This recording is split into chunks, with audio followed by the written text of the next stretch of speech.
Esta Desde la conferencia Constitución, comenzará a grabarse.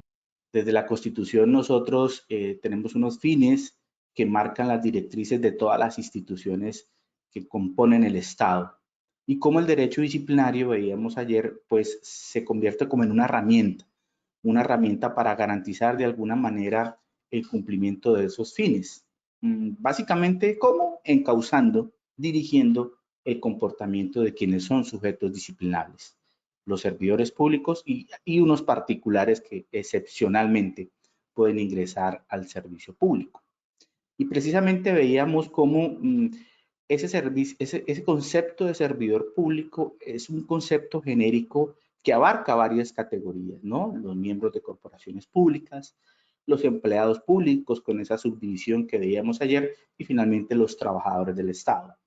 Eh, la idea era que llegáramos a la conclusión de que independientemente en cuál categoría estemos, todos somos servidores públicos y por ende sujetos de ese principio de responsabilidad que se encuentra en el artículo 6 de la Constitución, ¿no? Y veíamos cómo los particulares responden solo por infringir la Constitución y la ley, muy bien, pero nosotros tenemos un plus, porque respondemos además por la omisión o la extralimitación en el ejercicio de nuestras funciones. Entonces, concluíamos cómo a partir de ese principio constitucional teníamos todas las IAS, ¿no? Procuraduría, Fiscalía, Contraloría, muchas responsabilidades o muchos ámbitos de protección que vigilan el comportamiento de los servidores públicos. Importante también tener en cuenta el concepto de deber funcional, que es un macroconcepto. La idea era que entendamos que deber funcional no se ciñe única y exclusivamente al manual de funciones, que el deber funcional también es un macroconcepto que agrupa muchas categorías: deberes, prohibiciones, funciones propias, régimen de inhabilidades, incompatibilidades y conflicto de intereses, respeto por los derechos de los demás, respeto por los fines del Estado, la no incursión en faltas gravísimas. Todo eso abarca el concepto de deber funcional. Entonces, es importante que tengamos en cuenta ese concepto. Luego vimos, digamos, la evolución de las leyes disciplinarias. Hablamos de la ley 200 del 95, que es el primer cuerpo normativo. Hablamos de la ley 734-2002, que es la ley vigente, es la que nos rige hoy. El régimen disciplinario hoy es la ley 734. Pero hablamos también de lo que se nos viene el año entrante, a partir del 30 de marzo del año entrante, y es la ley 1952, que sin haber entrado a regir, ya fue modificada por la ley 2094 de este año. Y veamos ayer la triste historia de la ley 1952 de 2019 y cómo lleva 8 años en su trámite sin que realmente haya podido entrar a regir. Esperamos que el año entrante sea su momento. Y precisamente eso ocasiona esta charla, porque realmente la 2094 también surge como consecuencia del fallo de la Corte Interamericana de Derechos Humanos, en el caso Petrurrego versus Colombia, en donde desprendimos dos apuntes importantes. Primero, el principio de jurisdiccionalidad, que está más atado a los servidores públicos de elección popular. Y segundo, el de imparcialidad. Ese sí nos pega inmediatamente a todos y a todo el proceso disciplinario que se aplica a los servidores públicos, que es, tenemos que separar la función de instrucción, de investigación, de la de juzgamiento. Eso es muy importante porque hoy la 734, el procedimiento nuestro hoy no tiene esa ruptura. Eso se va a dar a partir del año entrante, a partir del 30 de marzo. Luego vimos qué es falta disciplinaria. Entonces, identificamos que falta disciplinaria es incumplir deberes, incurrir en prohibiciones, extralimitarse en las funciones, abusar de los derechos, violar el régimen de inhabilidades, incompatibilidades y conflicto de intereses e incurrir en faltas gravísimas. Y desglosamos cada una de esas 6 categorías, ¿recuerdan? A través de la revisión de la normatividad. Luego entendimos, esto es bien importante, que la estructura de la responsabilidad disciplinaria se basa sobre 3 pilares o sobre 3 categorías dogmáticas muy importantes. A su vez, tipicidad, ilicitud sustancial y culpabilidad. Y les decía ayer, necesariamente tienen que concretarse esas tres categorías para que pueda existir responsabilidad disciplinaria. Si falta alguna de ellas, no es posible que un servidor público sea sancionado. Entonces, tipicidad, ilicitud sustancial y culpabilidad. Y cuando hablamos de culpabilidad, distinguíamos el dolo de la culpa, y la culpa gravísima y la culpa grave, y anotábamos que, por ejemplo, la culpa leve no se sanciona en el derecho disciplinario. Y finalizamos con las sanciones. Y vimos cómo en el régimen disciplinario las sanciones dependen de dos componentes. De la clasificación de la falta, que pueden ser gravísimas, graves o leves, y de la imputación subjetiva, si se cometió con dolo o si se cometió con culpa. Y si fue esta la opción, si fue con culpa gravísima o con culpa grave. Y esa fue nuestra jornada del día de ayer. Hoy entonces vamos a entrar al procedimiento. Claro, cuando es necesario hacer una investigación por un presunto hecho que puede acarrear responsabilidad disciplinaria, se debe adelantar un proceso disciplinario. Pero ese proceso también está revertido de una serie de garantías que se desprenden del artículo 29 de la Constitución Política de Colombia y que se traducen en los siguientes aspectos. Primero, una ley preexistente. ¿Qué quiere decir eso, compañeros? Bueno, que para que nosotros podamos ser sancionados por un comportamiento, este debe encontrarse escrito de manera previa. Esto impide que usted, por ejemplo, pueda ser sancionado por un comportamiento que empezó a existir luego de ser cometido. La ley preexistente está atada al principio de legalidad y es un componente muy, muy importante. Y no solo abarca la ley, también abarca la norma complementaria. Es decir, ayer veíamos cómo ustedes pueden encontrar comportamientos descritos en reglamentos, manuales de funciones, contratos o incluso órdenes del superior. Pues eso debe ser preexistente al acto, preexistente a su comisión, porque de lo contrario se desconocería el principio de legalidad. Otro aspecto importante que se desprende del debido proceso es el juez competente. Ustedes desde hoy saben que quien los puede investigar disciplinariamente es el Grupo de Control Interno Disciplinario de la Agencia Nacional de Minería, no otra autoridad. Excepcionalmente podría hacerlo la Procuraduría General de la Nación, ya vamos a verlo en qué eventos, pero ustedes saben que ese es su juez, no una personería, no la Comisión Nacional de Disciplina Judicial, no, ese es su juez. Y a partir del año entrante van a tener que también conocer quién se va a encargar de la instrucción y quién se va a encargar del juzgamiento en primera instancia en la Agencia Nacional de Minería.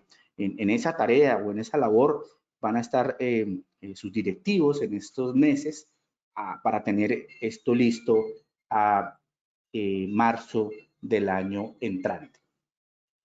Bien, también hablamos de las formas propias del juicio. ¿Qué quiere decir esta garantía? Esta garantía hace mención a que el juicio tiene unas ritualidades, tiene unos pasos, tiene un rigor que debe respetarse cada vez que se adelanta una investigación disciplinaria. No pueden saltarse los pasos, no pueden obviarse los pasos.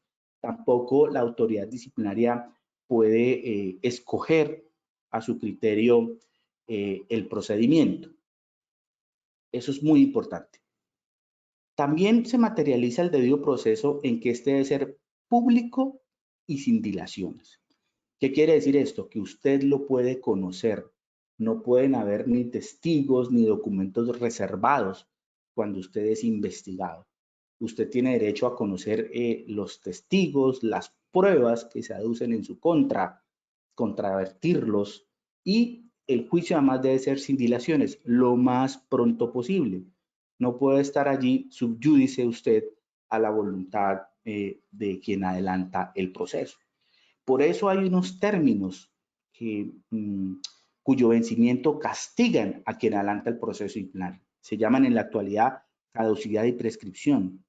Cuando llegue la 1952 el año entrante, se nos va la caducidad y nos va a quedar solo la prescripción que es un castigo precisamente para la autoridad disciplinaria que deja pasar y pasar el tiempo sin tomar una decisión. Lo vamos a ver con precisión más adelante. Importantísimo. Lo veíamos ayer, la presunción de inocencia. Claro, a lo largo de todo el proceso usted se presume como inocente y debe ser tratado como tal, dice la 1952. Solamente cuando obre en su contra un fallo ejecutoriado, podemos decir que se ha vencido la presunción de inocencia y que usted es responsable disciplinariamente. Pero importante esto, ¿no? La presunción de inocencia está a lo largo de todo el proceso. Derecho de defensa, también lo veíamos ayer, y veíamos cuán importante o cómo el derecho de defensa en materia disciplinaria no es el mismo derecho de defensa del derecho penal. En el derecho penal, desde el mismo inicio de la actuación por parte de la Fiscalía, usted tiene el derecho de estar acompañado por un defensor, designado por usted, y si usted no tiene los recursos, se lo designa el Estado a través del sistema de defensoría pública. ¿Funciona así en disciplinario? No, no necesariamente. En el derecho disciplinario, explicábamos ayer, solamente si la autoridad formula pliego de cargos y usted no concurre a notificarse personalmente, va a ser tratado como persona ausente y le nombran un defensor de oficio que además puede ser un estudiante de consultorio jurídico. De resto, puede andar casi todo el proceso sin que usted comparezca a él. Y les decía, eso es tremendamente riesgoso y tremendamente malo. Cuando el abandono del proceso surge, pues por su propia decisión. Ya vamos a ver por qué es recomendable que se atienda el proceso. Pero es claro que el derecho de defensa también se consolida cuando usted puede controvertir las pruebas, participar en su práctica, allegar sus propios medios probatorios. Eso es la concreción del derecho de defensa, que va de la mano con el derecho a la prueba. Entonces, a lo largo del proceso, nosotros tenemos unos momentos, unos espacios de tiempo bien importantes en donde se da el debate probatorio, en donde está ya el grupo de control disciplinario o la autoridad disciplinaria decretando pruebas de oficio, recaudando las que ustedes han solicitado. Ahí se da la controversia. Esa controversia debe ser pública. Usted tiene derecho a conocer cuándo se va a practicar una prueba. También tiene derecho a intervenir en su desarrollo. Tiene derecho a aportar los medios probatorios que considere son útiles para esclarecer los hechos por los cuales se está usted investigando. Se desprende también del debido proceso el principio de favorabilidad, que se va a dar o se da principalmente en el tránsito legislativo. Nada más preciso que este momento. El año entrante va a entrar a regir una nueva ley y va a dejar de regir esta, en principio. Luego ahí se da el tránsito de normas. Y lo más favorable que tenga esta hoy se va a aplicar a la 1952 que entra a regir el año entrante. Entonces hay que ver qué le favorece al disciplinado y aplicarlo, a pesar de que la ley 734 ya deje de existir. Eso se va a dar principalmente, por ejemplo, en las sanciones. Recuerden que ayer les mostraba cómo la sanción para la falta gravísima con culpa gravísima cambiaba. Entonces, si usted fue sancionado en 734 con inhabilidad de 10 a 20 años, teniendo en cuenta que a partir del año entrante el rango cambia, empieza en 8, usted puede entonces, a través de la aplicación del principio de favorabilidad, pedir que esa sanción se ajuste a la nueva normatividad. Y finalmente tenemos el derecho a impugnar. El derecho a impugnar es el derecho que usted tiene de ejercer los recursos que le da la ley. La ley 1952 trae también un componente importantísimo que es la doble conformidad y lo veíamos ayer, ¿no? Es ese derecho, esa garantía que usted tiene, mejor, de que cuando se da la primera sentencia condenatoria, otro juez pueda revisar ese pronunciamiento. También usted puede hacer uso de los recursos, reposición, apelación, queja que le concede la ley disciplinaria, obviamente para las decisiones que lo admiten. Entonces, todo esto compone el debido proceso y es obligatorio que las autoridades disciplinarias respeten estos componentes cuando adelantan las investigaciones. Vamos a decir que en materia disciplinaria se pueden distinguir, independientemente de los procesos, varias etapas. Compañeros, siempre vamos a encontrar una etapa de investigación. Una etapa de investigación en donde pues, se recaban medios probatorios y si nos va mal, por ejemplo, esa investigación puede terminar con un pliego de cargos. Ese pliego de cargos, digamos, es una decisión intermedia. Si a nosotros nos formulan pliego de cargos, la autoridad disciplinaria nos está diciendo, oiga, mire, las pruebas que hemos practicado lo comprometen a usted. O sea, ahí hay unos indicios, esas pruebas señalan que usted puede ser, ojo, puede ser el autor de esa falta que le estamos enrostrando. Por eso le formulan un pliego de cargos. Entonces, cuando ustedes como servidores públicos tengan pliego de cargos, pues ya vamos prendiendo el semáforo en amarillo, porque bueno, ya hay una acusación formal. Ya vamos a ver más adelante qué debe contener esa decisión de cargos, pero ya partimos del hecho de que hay pruebas que nos están comprometiendo. Luego de esa etapa de investigación viene una etapa de juzgamiento. En esta etapa de juzgamiento otra vez se da un debate probatorio. Vean ustedes, debate probatorio en fase de investigación, debate probatorio en fase de juzgamiento. Y esto puede terminar con lo que llamamos fallo de primera instancia. Si nos va mal, este fallo de primera instancia va a ser condenatorio y tiene que haber congruencia entre el fallo de primera instancia y el pliego de cargos que nos formularon. Como estamos hablando de ley 1952, vean ustedes que ya le estoy poniendo acá en el gráfico dos autoridades completamente diferentes.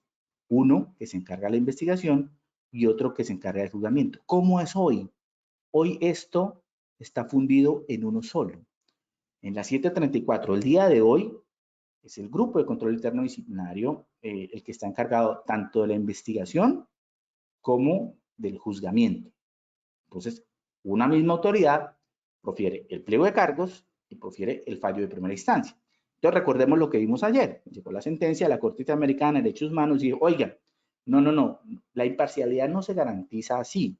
Porque si usted, autoridad, formuló ya pliego de cargos, digamos que en alguna manera usted ya está comprometido con ese ejercicio probatorio que usted hizo. Entonces es muy probable que si usted formula el pliego de cargos, pues va a fallar sancionando. Necesitamos una visión diferente, una visión fresca, otra lectura de las pruebas que se han recaudado. Por eso es necesario partir investigación y juzgamiento, que es lo que vamos a tener a partir del año entrante para los servidores en general. Un apunte.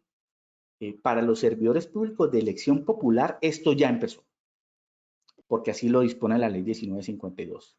Entonces, cuando se trata de elección popular, esto ya está funcionando.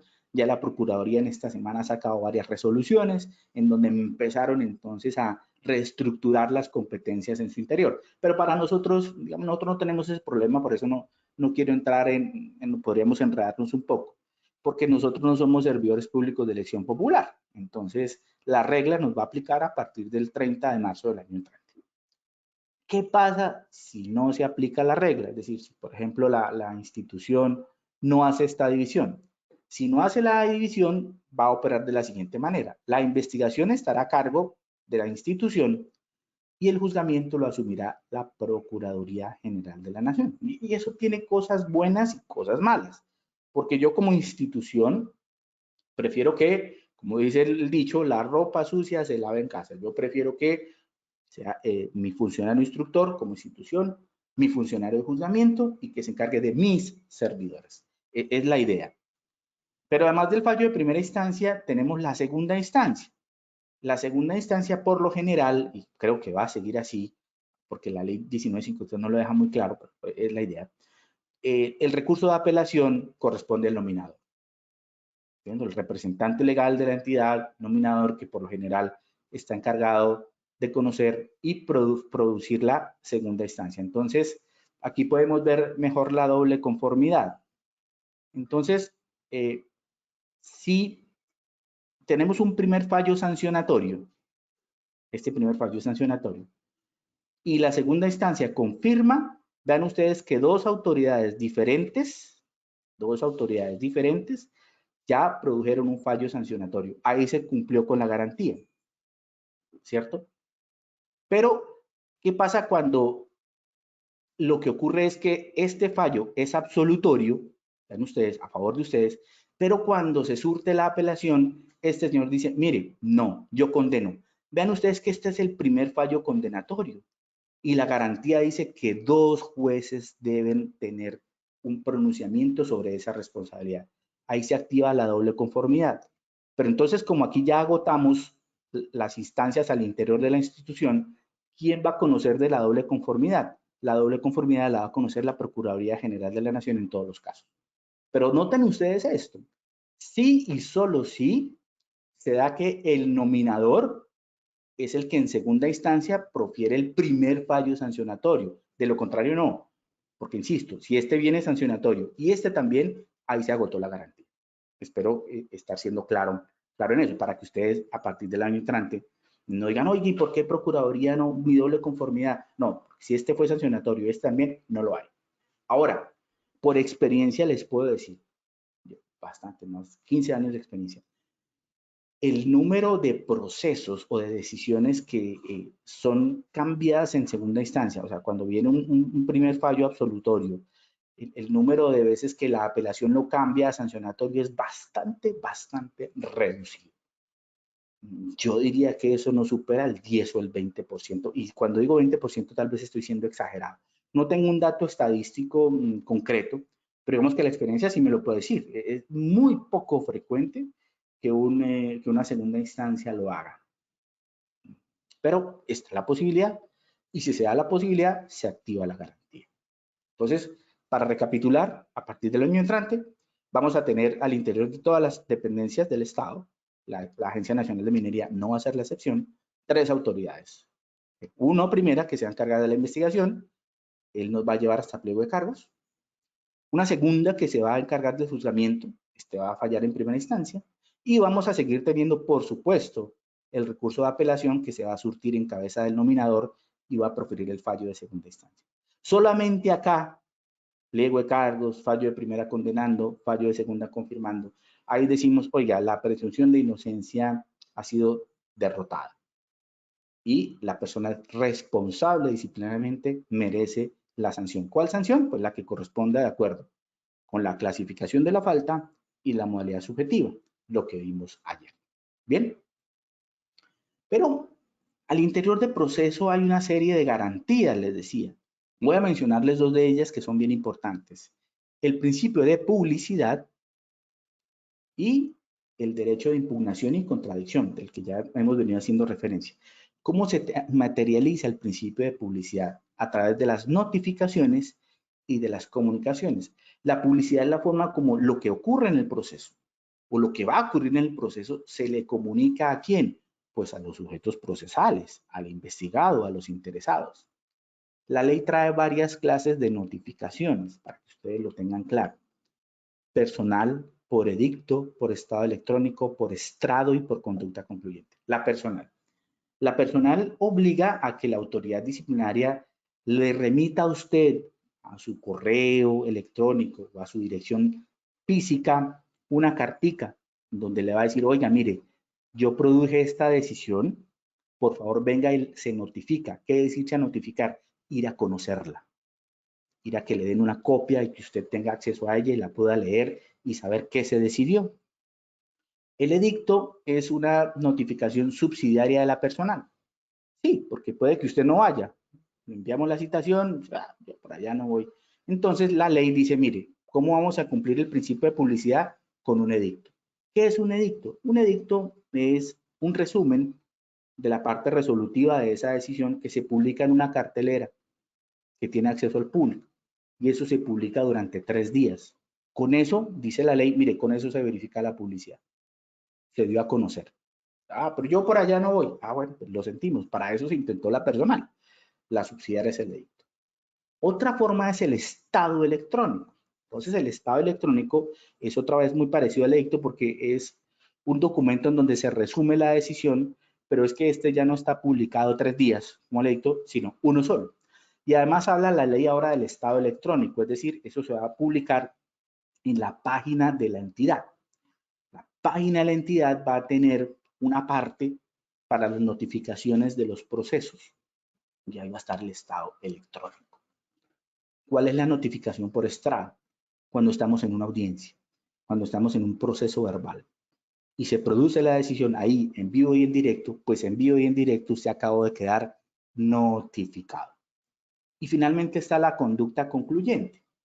Pues resulta, supongamos por ejemplo que la autoridad disciplinaria olvidó notificarles a ustedes una decisión importante, pero usted de alguna manera la conoció o actuó en el proceso o tuvo acceso al expediente y con base a este ejerció su derecho de contradicción.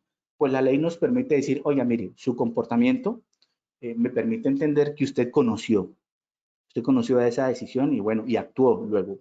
Digamos que de alguna manera se solventa esa falla que pudo existir. Así se garantiza el principio de publicidad. Hay algunas decisiones que no se notifican, es decir, que usted no tiene que ir al despacho para que las conozca. Sencillamente se comunican. Entonces, pero también entonces llega un correo electrónico y le dice, oiga, señor Pepito Pérez, le informo que vamos a practicar la prueba que se ordenó el día tal, se va a practicar este día a tal hora. Se le comunicó, se le informó. Pero vean ustedes que este principio es clave, ¿no? Ustedes como disciplinados siempre van a estar informados de lo que sucede y va a suceder. ¿Qué pasa si no se notifica? ¿Qué pasa si no se comunica? Bueno, pues estamos abriendo camino a las posibles nulidades. O sea, porque una prueba que se practique sin haberse cumplido el principio de publicidad ya adolece de vicios. No se está garantizando el debido proceso. La otra garantía está en los principios de impugnación y contradicciones. Les decía, y además las decisiones son sujetos de recursos. En materia disciplinaria tenemos tres: reposición, apelación y queja. ¿Cuáles son las características? La reposición es un recurso que se interpone ante la misma autoridad que profirió la decisión. ¿Para qué? Para que replantee, para que recapacite, para que repare sobre los hechos que usted le está poniendo de presente y pueda revertir la decisión que tomó en principio. En cambio, la apelación ya no se surte ante la misma autoridad que profirió la decisión, sino ante su superior. Entonces ya vamos al superior con lo mismo, demostramos unos argumentos del por qué esa decisión puede estar equivocada y es el superior el que decide si la cambia, la ratifica, la revoca. La queja procede cuando se nos niega el recurso de apelación. El recurso de apelación, digamos que se interpone ante la misma autoridad, pero es que lo resuelve el superior. Entonces, cuando la misma autoridad le dice, no, no, no, ahí no hay apelación, pues usted tiene el recurso de queja para obligar o lograr que la segunda instancia conozca de la apelación. Ahora bien, no, o sea, las decisiones que se toman en el proceso disciplinario tienen recursos dependiendo de lo que diga la ley. Entonces, si la ley dice que determinada actuación tiene recurso de reposición, pues será ese. Pero para otras, dice la ley que el recurso es el de apelación. Por ejemplo, el fallo. El fallo solo tiene recurso de apelación. Entonces, nosotros interpondremos apelación, no reposición. La negativa de pruebas en la fase de investigación, solo recurso de reposición, no apelación. Entonces, digamos que eso sí es un poco técnico porque usted debe saber qué recursos proceden, pero viene una clave. La ley le obliga a la autoridad disciplinaria a que cuando profiere la decisión le diga a usted qué recurso procede contra ella. Pues cuando usted le pide una prueba y se la niega, no se le dice, mire, yo le niego esta prueba, pero contra esto procede el recurso de reposición. Ah, entonces usted como disciplinado ya sabe cuál es el recurso que procede. Por eso les digo que, digamos, las garantías o la forma como se adelanta el proceso permiten que si usted está pendiente de él, pues se pueda defender. Claro, si lo deja al garete, pues obviamente el proceso va a avanzar y avanzar y usted no va a saber qué es lo que está ocurriendo ahí. Vean ustedes dos artículos importantes de la Ley 1952 de 2019. El primero se llama investigación integral. Miren lo que dice. Las autoridades disciplinarias tienen la obligación de investigar con igual rigor los hechos y circunstancias que demuestran la existencia de la falta disciplinaria y la responsabilidad del investigado y los que tiendan a demostrar su existencia y lo eximan de responsabilidad. Tenemos que investigarlo todo. Ya, no solo orientar nuestra investigación a demostrar la existencia de la falta. No, no, no. También tenemos que orientarla, si se dan los eventos, pues a recabar pruebas para lo contrario. Entonces vean ustedes lo importante, y me entenderá, no sé si aquí esté alguien de la oficina de control disciplinario. Miren, por eso les digo, es súper importante que el disciplinado atienda el proceso, porque a veces a uno como autoridad le llegan es los insumos del quejoso. El quejoso, entonces, el quejoso le aporta pruebas, que es un derecho que tiene el quejoso, ¿cierto? Y viene y aporta, pues uno va encaminando su investigación hacia una hipótesis. Y si el disciplinado no está ahí para mostrarle a usted todo el panorama, pues obviamente va a ser difícil que el investigador logre dar con la hipótesis defensiva. Por eso es importante, compañeros, que ustedes estén en el proceso. Y miren ustedes el artículo 146 que nos habla de la necesidad de la carga de la prueba. Toda decisión interlocutora y el fallo disciplinario debe fundarse en pruebas legalmente producidas y aportadas, ¿en dónde? En el proceso, por petición de cualquier sujeto procesal o en forma oficiosa. ¿Qué quiere decir esto? Pues en efecto, que la autoridad disciplinaria puede ordenar las pruebas que considere pertinentes. Por eso es importante este gráfico. Entonces vean ustedes que el convencimiento del juez se logra es a través de todos los medios de prueba que se alleguen, ¿en dónde? En el proceso. Y si solamente una hipótesis se está alimentando a través de medios de prueba, pues el juez creo que va a llegar a una convicción única. En cambio, si nosotros tenemos que el disciplinado está allí, también juiciosito, aportando medios de prueba, pues a través del proceso se va a decantar. Esperamos, el ideal es que se decante la verdad real y tome la decisión que en derecho corresponda. Por eso insistimos, ustedes tienen que estar ahí, compañeros. Estar ahí como, miren, alimentando el proceso. ¿Con qué? Con los medios de prueba. Es que la ley les da el derecho, miren. La ley les da el derecho en el 147. Las pruebas se aportan al proceso por petición de cualquier sujeto procesal. Entonces ahí ratifico la idea. Y si usted no está, pues bueno, es mucho más difícil. Vamos a hablar del juez competente, que es bien importante. En materia disciplinaria tenemos jueces en el estricto sentido de la palabra y autoridades administrativas en el estricto sentido de la palabra. Vamos a desglosar esto. Nosotros tenemos la Comisión Nacional de Disciplina Judicial. Eso se encuentra regulado en la Ley 270 del 96, Ley Estatutaria de Administración de Justicia, y lo encontramos en la Constitución Política en el artículo 157A. ¿Qué hacen ellos? Bueno, los magistrados de la Comisión Nacional de Disciplina Judicial se encargan de juzgar disciplinariamente a los funcionarios judiciales. ¿Quiénes son los funcionarios judiciales? Magistrados, jueces y fiscales. Y a partir de la 1952, también a los empleados judiciales. ¿Quiénes son los empleados judiciales? Los que están en carrera, que no son jueces, que no toman la decisión en justicia. Sustanciadores, oficial mayor, secretario, todos ellos. Los funcionarios y empleados judiciales entonces son juzgados por la Comisión Nacional de Disciplina Judicial, que como les digo son jueces en el estricto sentido de la palabra. Se surte un concurso de méritos. Ustedes han visto las convocatorias que hace la función pública, que hace el Consejo Superior de la Judicatura. Se participa en el concurso, se supera el proceso de selección, se hace un concurso, se entra a una lista de elegibles y finalmente usted es nombrado juez.